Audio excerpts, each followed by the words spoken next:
Hey, what's up everybody? My name is Brenton. I'm a freelance filmmaker and DP, and this, is my new cat, Newton.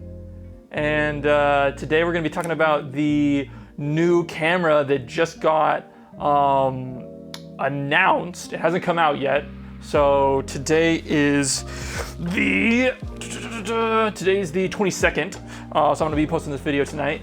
Okay, so I was on YM Cinema's website today, and their big title for today was ARRI 4K Super 35. So I'm really excited about this new camera that's going to be coming out. I've been waiting for this for a couple years now. I've been thinking like, oh yeah, it's going to come out 2021. ARRI was like, oh yeah, in 2021, we're totally going to come out with a new camera, and then they didn't, just to kind of like toy with us and make us salivate, you know. This new camera, I'm gonna be going over what their specs are on the article, but I'm also gonna go over kind of my dream specs for the camera, like what bit depth, what frame rate, what kind of color it's gonna have.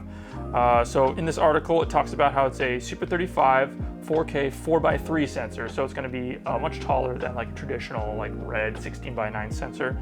It's going to use a very similar body to the Mini LF, and it's going to have the codex compact drives. So same pretty high data rate as the Mini LF. And it's going to be using a new battery system, so it won't be able to use gold mount or V mount. It'll have to use B mount, which is the new standard that ARRI helped develop. I think they might have developed it along with some other manufacturers, but I could be wrong.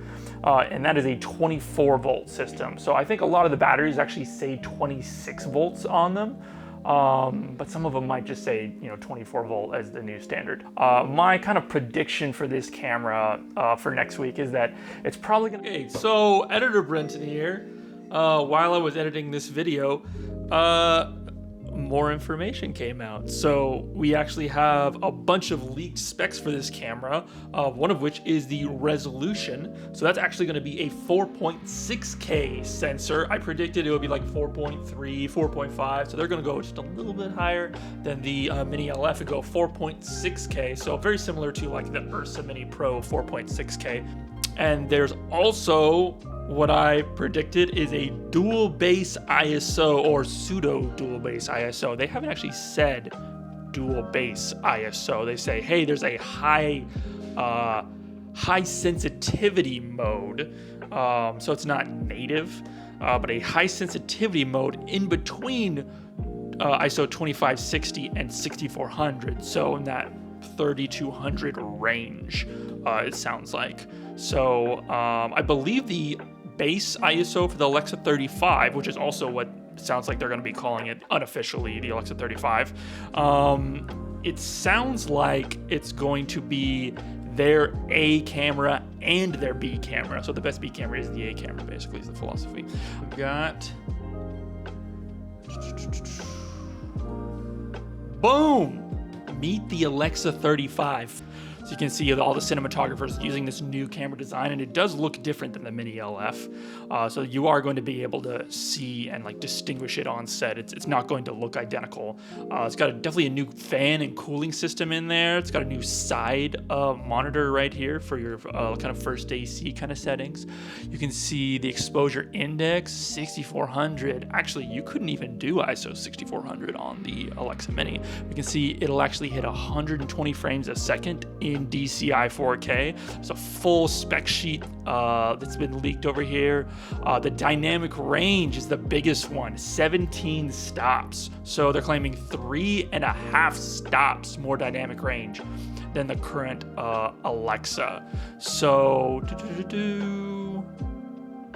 yeah, it's gained 1.5 stops of highlight roll off. So these are, in my opinion, the important stops. Not that the shadows aren't important, but the challenging stops for a camera to capture are the highlights. So 1.5 stops. So the Alexa Classic and all the way up to the Alexa Mini LF have about 7.4 stops of dynamic range of highlights. So this is 1.5 stops on top of that, which is great. So we can see these are some sample images that have been leaked. They look very nice. You can see the full tonal dynamic range. Nothing's really clipping in these images. We maybe have some clipping in here that's been kind of recovered, but for the most part, it looks like nothing's really clipped in this image. So that's a really, like, obviously these are controlled, like, DPs that have been using the cameras, but whew, and here it is. Elevated sensitivity with a quote-unquote high ISO camera. So we don't know really if this is high ISO like gain that's going on, but it seems like the enhanced sensitivity mode they've described here is probably going to be a second gain stage in the sensor, similar to trying to think, like a lot of Panasonic stuff has dual gain. The Red Gemini has dual gain, and as well as the Venice, which is probably the one of the most popular professional dual gain cameras out there, is the Venice and the Venice 2. So this is going to compete with those cameras really nicely now with the higher ISOs. They have a full new color pipeline, which is really cool. Reveal is what they're calling it. So it's more accurate colors. Obviously, you still have the flexibility to do whatever you want in post. So accuracy is, kind of marketing. You can always get more accurate colors if you want to color grade like that. But for a while now, Red has been known as a more accurate sensor, and Alexa has been a more film biased sensor. So maybe they're changing their color philosophy just a hair to show more accurate colors in the baked-in look, in the log look, and then you'll have more options with your creative LUTs and pipelines to make it more filmic or more accurate. So this is the Reveal Color Science. You can see ADA 7, not sure what that stands for. ACE 4, not sure what that stands for either, but AWG 4 is Airy Wide Gamut 4, and then Log C4 is their new log curve. So this is not to be confused with Airy Log C, this is Log C4.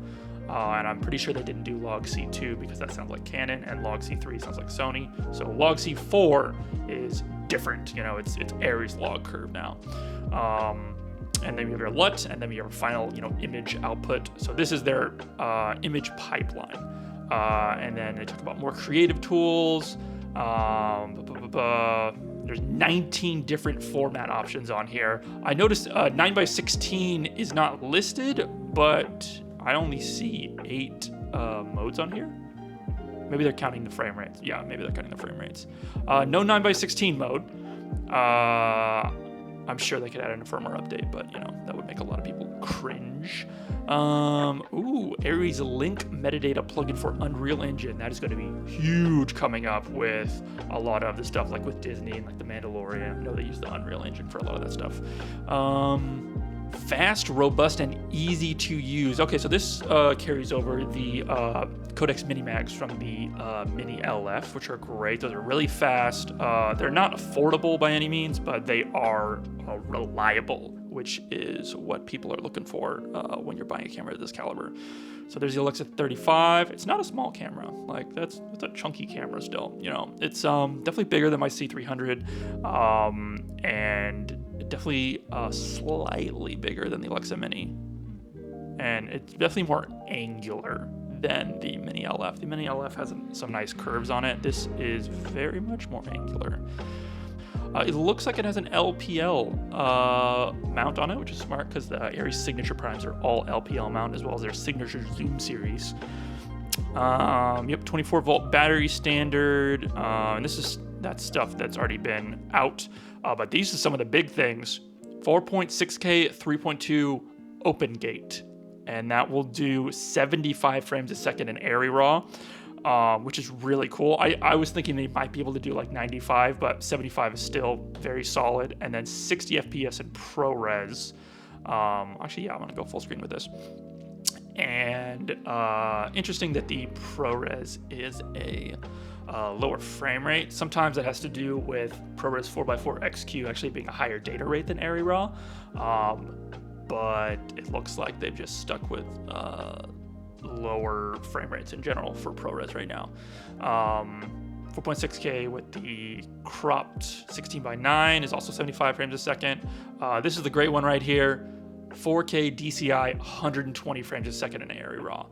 And that is huge. Like, that's one of the reasons I got my C300 Mark III here, is it'll do 4K 120 because it uses, mine uses the whole sensor. This uses the majority of the sensor. There's a very small, like 1.1 times crop on it, I think. But still super usable to get nice, wide angle slow motion. A lot of the slow motion I get ends up being on like an 18 millimeter.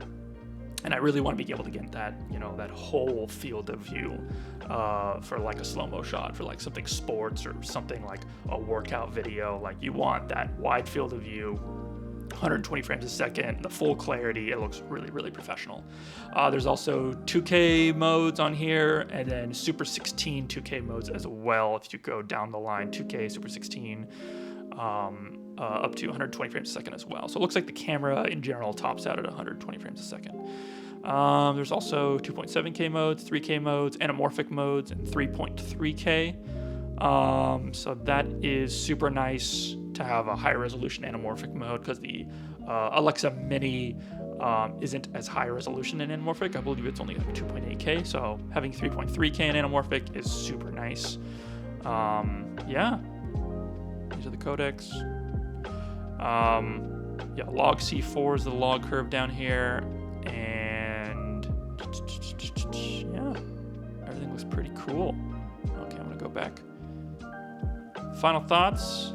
Let me give you my final thoughts.